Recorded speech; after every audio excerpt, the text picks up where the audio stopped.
Ah, good Saturday evening, everybody. It's very quiet here. I wanted to take time now that I'm mostly settled into my new place here.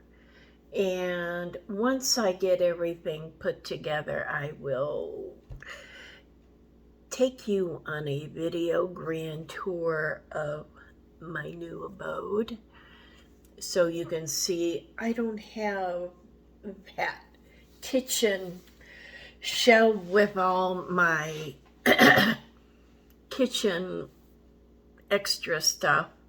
I actually have a garage to put that in, which is pretty cool. So, yeah, I'm going to enjoy that. But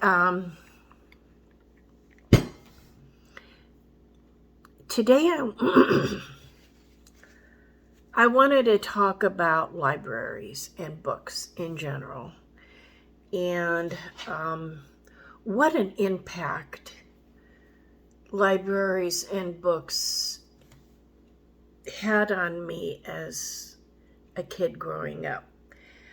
I grew up in a very abusive, non-stable environment. So when I was it seventh grade in Cleveland, in middle school, we called it junior high, Shaft Junior High, is that I volunteered at this school library. And, during like study halls and things like that. And I found it to be a mental escapism. It was wonderful. Because I was a volunteer, I was allowed to see things that weren't officially like out on the floor, if you will. And this one day on these shelves, like way in the back of the library that nobody really went to,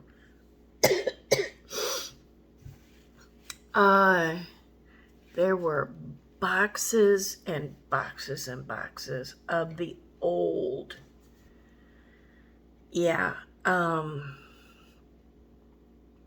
what do you call it? Life magazine.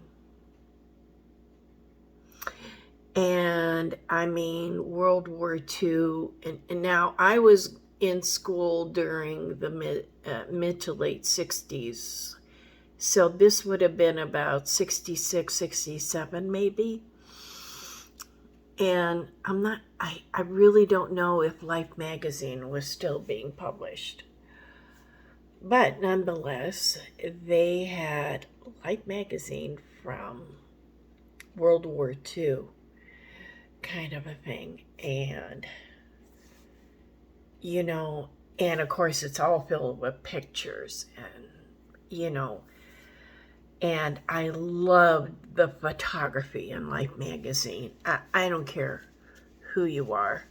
Life magazine, National Geographic, the best photographs, really, to me, in the world. Very candid, some pose, most not, and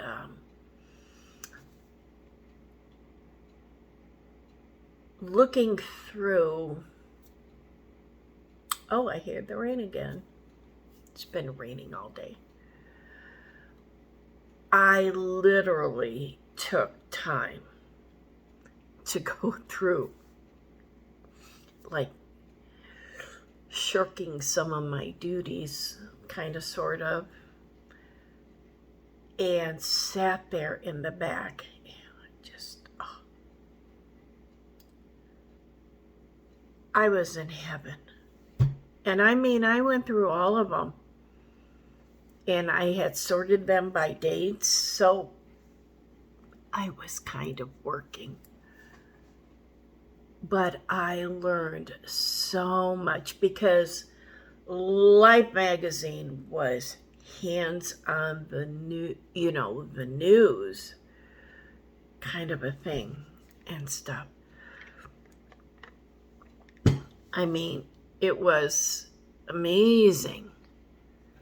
And I loved it. I ate it up. It took me to a different world outside of everything that I was going through. And it really just gave me a sense of adventure. Later on, when I was married, somebody was giving away it was military, and they were giving away their old National Geographics, and I mean dating back to the 20s and 30s. And they couldn't take it with them because they were over the weight limit because they're military moving, and you know that you only have a certain weight limit. And this lady gave me all these old National Geographics. Well, there I am looking through all of them, and I eventually had to get rid of them. And of all the silly things for me to get rid of, and of things that I have possessed in my life, getting rid of those National Geographics was like, oh, it broke my heart. So, fast forward to present times. And the government and some of the dumbasses, Republicans, are now starting to ban books. I mean, ban books like The Diary of Anne Frank, Charlotte's Web. Are you kidding me? Are you kidding me?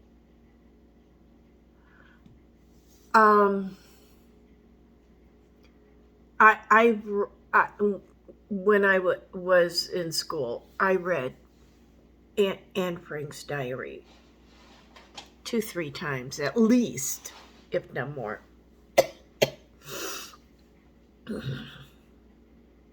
You're banning this because you're not showing the other side of the Holocaust? The only other side of the Holocaust are the Nazis that killed Anne and her family. This girl and her family and their friends, of course, had to be locked away to save their lives, or try to, for what was it, I think almost 2 years? They had to stay in hiding? And you want to grumble about the other side of the Holocaust? It's called Nazism. This terrifies me. It really does.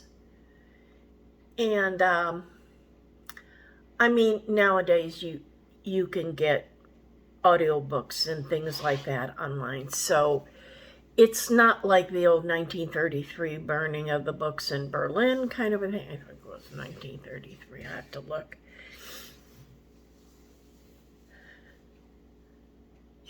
You're virtually burning books. You know, and of course they're banning books about LGBTQ and everything else. People, the internet is out there. You can ban reading material all you want, but it'll find its way in there. You know, you made us read things like Catcher in the Rye, which I didn't like that book. When I was in college, I had to read Machiavelli, which, oh, if I didn't have to read Machiavelli, I wouldn't have. It was so misogynistic. It triggered me. It really did. And I said, no, never again on that one. Okay, but, that was my choice. And, but you're banning Charlotte's Web. It's a cartoon pig and spider and farm animals. What is the other side to that story?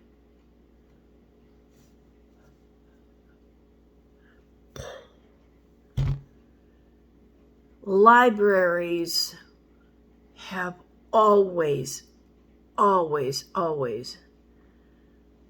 been a haven for those who didn't have money to go and buy books, because back in the day, people read a lot of books. Books were precious. In the 1600s, 1500s, before the Gutenberg Press, they were hand made. Well, the Bible, and stuff. Hand drawn. You ever look at an antique book and look at the work that went into making a book? That's how precious this was.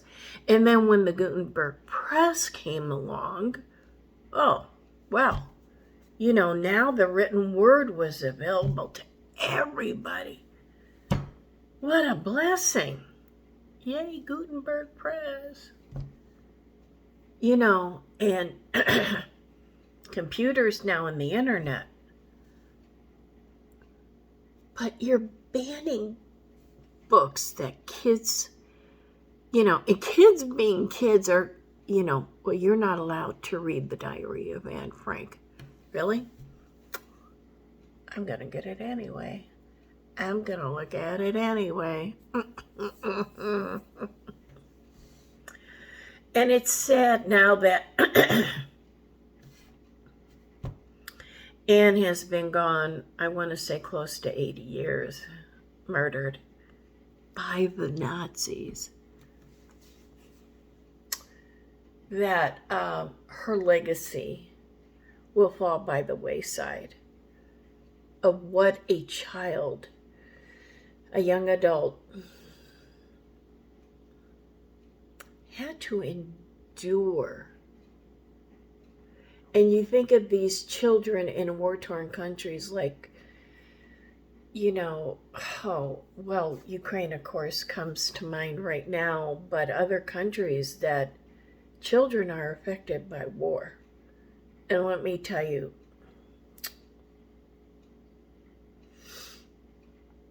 yeah,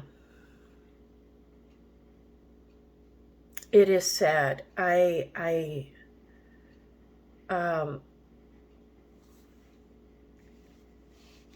It just breaks my heart. Carnegie, for his millions and millions of dollars that he made off of the oil companies, and of course, this was back in the 20s, I think, that he had to be broken up because it was a monopoly and everything else. But he contributed, especially in Cleveland, because he lived in Cleveland, beautiful libraries. If you're ever in Cleveland, go to the main public library in Cleveland.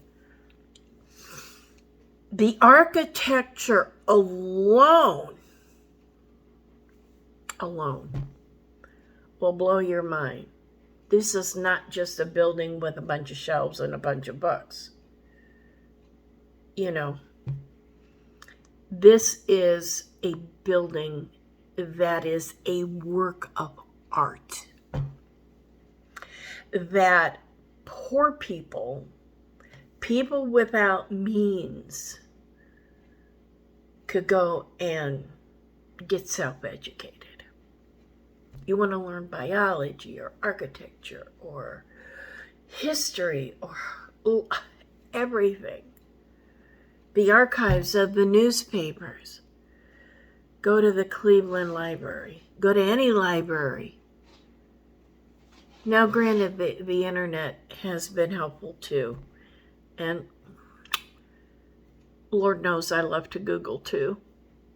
But to ban books, shame. Shame. Republicans, you're a bunch of assholes. You hear me?